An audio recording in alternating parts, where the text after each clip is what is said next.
Good afternoon, Stewards. Like all of you, as a bootstrapper, I am in a stage of business where I need growth.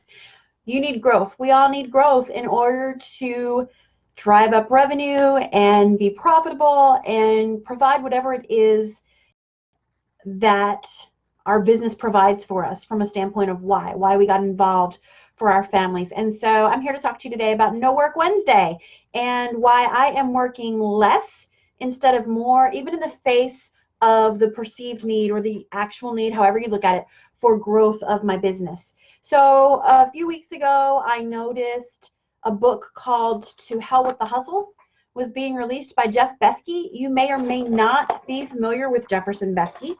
He wrote a little book after a spoken word video of his went viral several years back. I think it might have been 2013, maybe 2012.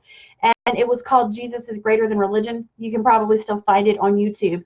And so I was a little surprised to see the topic of this book. Quite frankly, I liked his first book, wasn't super crazy about his second, didn't even recommend it, threw it in the thrift store bin.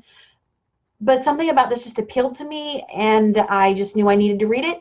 And I thought it would make a great book to review as well for the Biblical Bootstrappers membership. So I grabbed it, and after maybe a week, I finally picked it up and read it basically in one sitting. Was very convicted by a lot of what I found in that book. Jeff talks a lot about the rhythms of Sabbath and of peace and of shalom and where that really comes from. And I want to share with you a little bit from pages 54 and 55 in the book. I arrived at No Work Wednesday not just as a result of the book. I'm going to give you the rest of that in just a minute.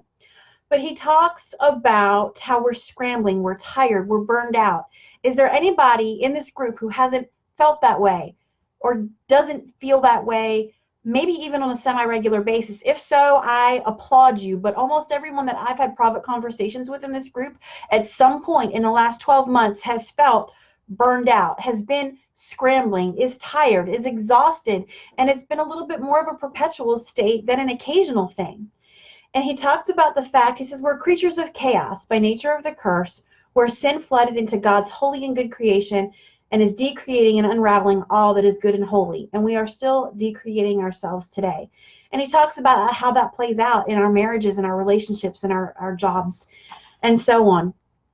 But the thing that really hit me about the whole book was, he talked about this crazy, chaotic life that evolved after his video went viral. He was newly married. He was flying across the country all the time and speaking, and he had very little time at home. He was filling up his schedule with busy, busy, busy.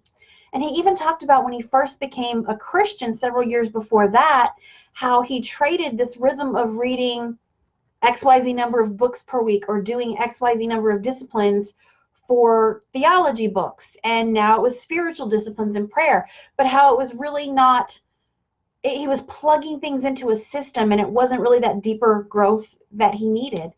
And he talked about what being always on our cell phones and our devices is doing to us and what it did to his family, even as he was out speaking about the gospel, spreading the gospel and spreading the good news of what a relationship with Christ can do.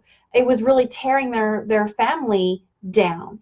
And so there was a lot in this book that resonated with me. Not that I think my family was being torn down, but there were some comments lately that had been made. My husband said, you sure do focus a lot on the things that you don't get done in a day instead of the things that you do get done in a day. He said, I really wish you would focus on what you get done in a day. He said, because you'll put 18 things on your list and you'll be upset if you only got 13 of them done. And then you feel behind and then it makes you crabby. And I don't like admitting that, but he's right. It did. I felt perpetually behind. I felt like I was always behind the 8 ball because I had imposed this list of expectations on myself that I had to complete today. And if I didn't get it done, then I had not met my own standards of productivity. And, basically the world was going to collapse. And so it was more of an extension of me, and we've talked about this a little bit in the group too, a little bit of an extension of me not fully trusting God with my business because I'm still acting like it all relies on me, and that if I don't do every one of these 18 things on my list, then the business is not going to succeed. But here's the thing. If I'm not putting God first, and I don't just mean getting up and doing my Bible study or getting up and praying. I'm not talking about that. If I don't with the priorities, oh, I think I have been kicked off.